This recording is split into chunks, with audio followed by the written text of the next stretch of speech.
Hello, encore un petit décryptage de blague. Cette fois-ci, c'est un truc waouh. Vous avez un corps de rêve. Comment vous faites à votre âge? Vous dites que c'est grâce au yoga qu'on Yeah. on a un peu de mal à croire que c'est uniquement le yoga quand même. C'est un yoga un peu spécial, qu'ils m'ouvrent le chakra, ils mettent le botox et le referment. Ni vu ni connu, je suis en cool. Je suis en brouille. Hi, Alors, hi. Wow. C'est un extrait de Florence Foresti avec Laurent Ruquier où elle imite Madonna. Alors, ce sketch, ou cette vidéo, elle a plusieurs couches de lecture, plusieurs couches d'écriture, plusieurs couches de bébé. Non, il n'y a pas de couche de bébé. Mais il y a plusieurs niveaux. D'abord, dans ma formation d'écriture humoristique, tu vas prendre toutes ces couches, tous ces trucs, toutes ces techniques que, toutes seules, ça a l'air con. Ah, ça a l'air... C'est chiant, en plus, c'est chiant. Ça a l'air... Mais une fois que tu apprends et que tu les mélanges, un truc comme cette vidéo de Florence Foresti, que je t'invite à regarder plusieurs fois, prend tout son sens. D'abord, partons de la référence. La référence étant un filtre comique. La référence. Madonna. Ok.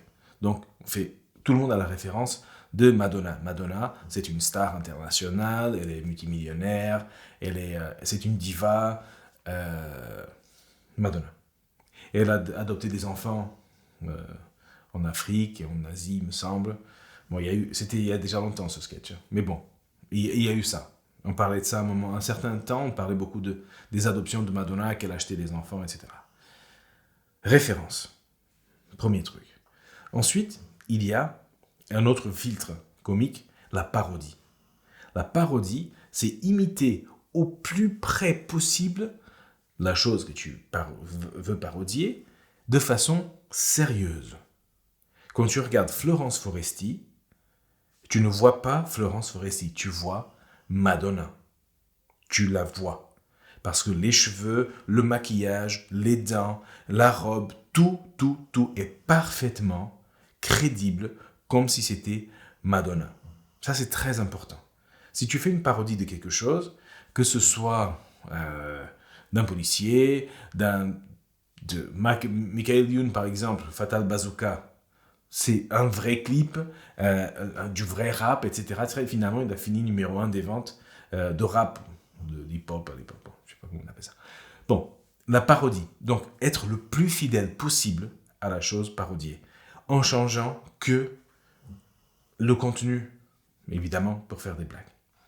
Donc déjà, sur le personnage Madonna, ensuite, on a des jeux de mots. Les jeux de mots, c'est un autre filtre comique. Pourquoi ? Parce qu'on utilise des mots d'une façon en dehors de l'habituel. Donc, et ça, c'est filtre comique, et on n'a pas encore parlé de l'écriture. Donc, et quand ils sont mis ensemble, tu as Madonna, le look de Madonna, tu as Madonna qui parle français un peu de façon un peu bizarre, mais qui parle français parce que le public est français, tout en utilisant quelques mots en anglais, juste pour donner ce côté parodique d'une star américaine, mais ce sont des mots que les Français comprennent. Ça, c'est très important aussi. Parce que finalement, c'est de l'anglais, mais on le comprend quand même. Ensuite, une fois qu'on a ça, on passe aux vraies blagues. Alors, les vraies blagues. Avant de passer aux blagues, on va parler de sous-texte. Le sous-texte. Sous-texte, c'est quoi ? C'est ce qui est en dessous du texte. Par exemple, quand tu demandes à quelqu'un « Ah, tu es habillé comme ça. Tu viens habillé comme ça, toi ?» C'est pas... Tu ne poses pas la question si la personne vient habillée comme ça parce que tu es en train de voir que la personne est habillée comme ça. Tu dis ça parce que la personne est habillée comme de la merde, à tes yeux. Ou elle n'est pas du tout habillée. Tu es habillée comme ça, à poil? Oui, c'est le club libertin, non? Ah oui, pardon. Mets ta robe. Bon, voilà. Pourquoi je dis ça? Parce qu'après, je me perds. Voilà, je commence à faire le con et je me perds. Mais le sous-texte. Le sous-texte de cette qui bouge, qui meut ce sketch, c'est... Donc, qu'est-ce qu'on a à dire sur Madonna? Et dans cet extrait, on parle de la chirurgie esthétique. Et on dit que Madonna est un peu refaite. C'est un peu ce que l'on veut dire. Et sur quoi on va se moquer de Madonna, ça va être sur ce sujet-là. Pourquoi? Parce qu'on a encore de la référence. Parce qu'on sait que Madonna fait ou a fait de la chirurgie esthétique. Et ça, c'est encore, ça allait. Mais maintenant, quand tu vois ces derniers trucs qu'elle a postés, tu te dis, waouh, là, il y a vraiment eu pas mal de chirurgie. Après, c'est pas... Le jugement de valeur sur ça, ça appartient à chacun. Dans ce sketch, on dit juste, elle s'est fait refaire. Voilà. Maintenant, Ruquier lui pose la question, votre corps, vous êtes super belle, vous avez un corps de rêve, un truc comme ça, ce n'est pas que du yoga. Prémisse de la blague. Elle ne fait pas que du yoga. Elle répond, oui, je fais du yoga, mais c'est un yoga spécial. On ouvre le chakra, on met le botox et on referme le chakra. Pourquoi est-ce que cette blague est belle, à mon sens? Parce que ouvrir les chakras, ça se dit. Ça se dit, ouvrir le chakra. Mais c'est un truc spirituel. Et quand tu dis ouvrir, on va choisir. Bon, là, on dit ouvrir le chakra, donc le public part dans la direction d'ouvrir le chakra, de méditer, de faire du yoga, des bains de son avec les bols tibétains, de la lithothérapie. Bon, je sais pas, on fait des trucs pour ouvrir les chakras. Ça se dit. Mais on va réinterpréter le mot ouvrir pour le connecter à une chirurgie. Donc on ouvre quelqu'un. Alors que quand on dit on ouvre, on met le botox et on ferme. Ce qui est rigolo parce que c'est un filtre. C'est 2 filtres comiques de plus. Attendez, le chien qui rêve. Bon, il s'est calmé. Il y a 2 filtres comiques de plus. Un, la folie, et l'autre, le choc. Le choc, pourquoi? Parce qu'on ouvre quelqu'un.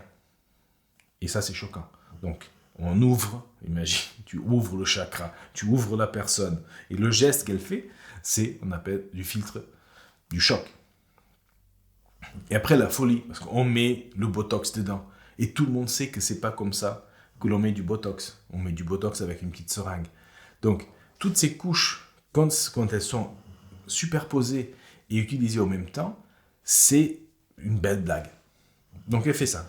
Ensuite, on a une autre blague là-dedans, et c'est une des blagues qui n'a pas de setup énoncé. Et ça, c'est quelque chose que vous trouverez dans le livre de Greg Dean. Il y a des blagues avec setup énoncé ou sans setup énoncé. C'est dans ce cas-là, de cette deuxième blague, ni vu ni connu, je t'en coule. Ça me fait rire à chaque fois. Et en plus, je t'en coule. C'est génial. C'est génial parce que même dans le reveal, dans la révélation de la blague, le mot en coule, il y a la référence de quelqu'un qui est étranger et il y a le jeu de mots. Et comme c'est un setup qui n'est pas énoncé, pourquoi? Parce qu'il est déjà dans la tête du public.